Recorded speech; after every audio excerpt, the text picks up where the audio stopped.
capítulo 2 do livro Qual o Problema da Gramática Normativa, do professor Ferrarese. E o título desse capítulo é A língua não é um código e nem existe sem uma cultura. Primeira coisa que a gente precisa saber, então, que a língua não é um código.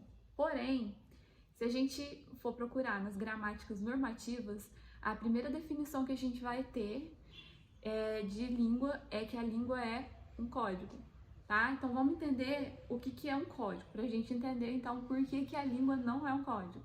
O código é uma coisa fechada, tá? É uma coisa que não permite criatividade. É uma coisa que está pronta, que não pode ser mudada, porque se mudar não funciona mais. Então vamos pegar, por exemplo, o código Morse. Então, se alguma coisa é alterada ali, vai dar um problema. Então, para alterar isso, todo mundo que aprendeu o código teria que reaprender por causa dessa alteração. Então, o código ele é imutável, certo? Não dá para mudar. A língua, a gente sabe que ela muda o tempo todo, né? Ela está em constante movimento. A língua, ela é viva, né? Ela muda, ela depende de coisas externas a ela para ela acontecer. Então, daí a gente já entende por que a língua não é um código, tá? Então, quando a gente fala das línguas naturais, a gente está falando de um sistema aberto, um sistema criativo, tá? A gente pegar o próprio português brasileiro, a gente vai perceber como ele tem sofrido alterações desde quando os europeus vieram para cá, né? Invadiram o nosso país. Desde então, a nossa língua já vem sofrendo alterações, até chegar ao que ela é hoje. E muito provavelmente não, com certeza, né? Com o passar dos anos ela vai sofrer mais modificações ainda, porque a língua é viva, tá? Então, por que a gente consegue dizer uma coisa que a gente nunca ouviu e a outra pessoa, né, que a gente está conversando, ela consegue entender alguma coisa que a gente nem tinha imaginado, justamente por isso, porque a língua natural, ela permite isso, né? Principalmente porque as palavras, elas não têm um sentido fixo, tá? A gente tem vários exemplos aí de palavras que têm sentidos diferentes, então o que a gente vai ter é um sentido costumeiro. O professor Ferrarese chama de sentido costumeiro. Então vamos pegar como exemplo a palavra pamonha, um exemplo simples. Pamonha a gente sabe que o sentido costumeiro dela é uma iguaria feita de milho, certo? Mas se eu chegar para uma pessoa e falar, nossa, você é muito pamonha, eu tô chamando ela de uma iguaria feita de milho? Não, tô querendo dizer que é uma pessoa mole, uma pessoa preguiçosa, certo? Então eu já dei outro sentido para a palavra pamonha. E a gente precisa entender que todas as palavras, elas podem sofrer alteração de sentido. Tudo depende do contexto que ela está sendo falada, por quem ela está sendo falada, onde ela está sendo falada. Então tem um conjunto de fatores para definir aí qual que é o sentido da palavra que está sendo dita. Isso só acontece porque a língua é viva, certo? Porque a língua permite esse tipo de coisa. Então ela não pode ser um código. Se ela fosse um código, isso não seria possível, certo? Só que o problema é que essa ideia de código, né, faz a gente pensar que a língua que a gente fala não depende do que a gente é. Só que depende. Língua está totalmente ligada à identidade, né? Quem a gente é.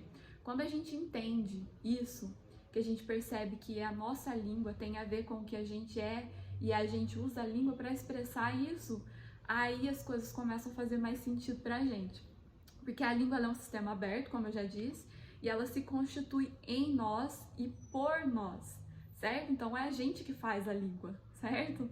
Não é uma coisa pronta que já existe, a gente é que faz. Então a gente precisa trabalhar muito isso na sala de aula, principalmente, para que os alunos possam entender aí o porquê. É porque a língua tem esse movimento e a riqueza desse movimento.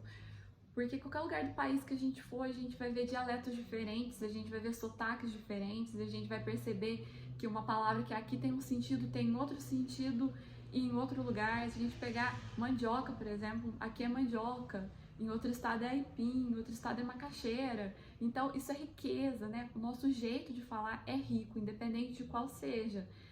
Muita gente tem vergonha, percebo muita, aqui no sul de Minas, percebo muita gente assim, que tem uma certa vergonha, porque eu não sei falar. Como não sabe falar? Claro que sabe falar. É o jeito da pessoa falar, tem a ver com a identidade dela. Você percebe de onde a pessoa é pelo jeito dela falar. Isso tem tudo a ver com identidade, né? Então, quando a gente percebe que a língua faz parte da nossa vida e o porquê que a gente fala, como a gente fala, as coisas começam a fazer sentido. A língua começa a fazer sentido pra gente.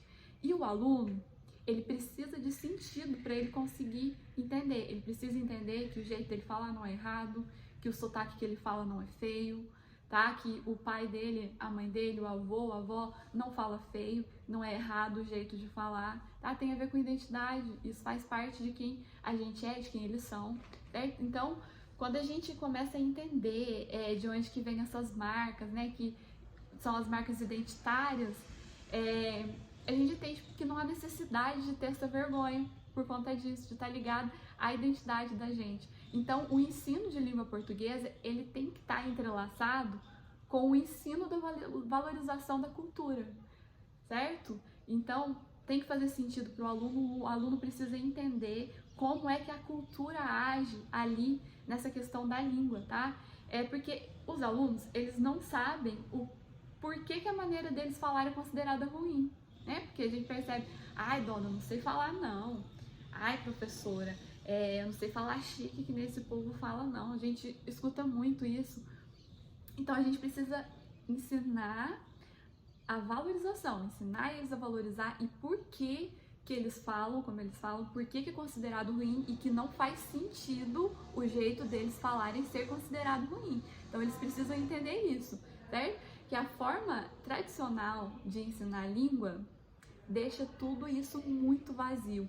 Então, o nosso papel como professor, como professor de língua portuguesa aqui no Brasil, é realmente quebrar isso e fazer com que eles entendam essa questão cultural que está envolvida na língua e ensinar eles a valorizarem, certo? Então, a gente também precisa valorizar, explicar para eles o valor disso, para eles entenderem, certo? Então, por hoje é só. Próxima semana eu venho com o capítulo 3. Tchau, tchau!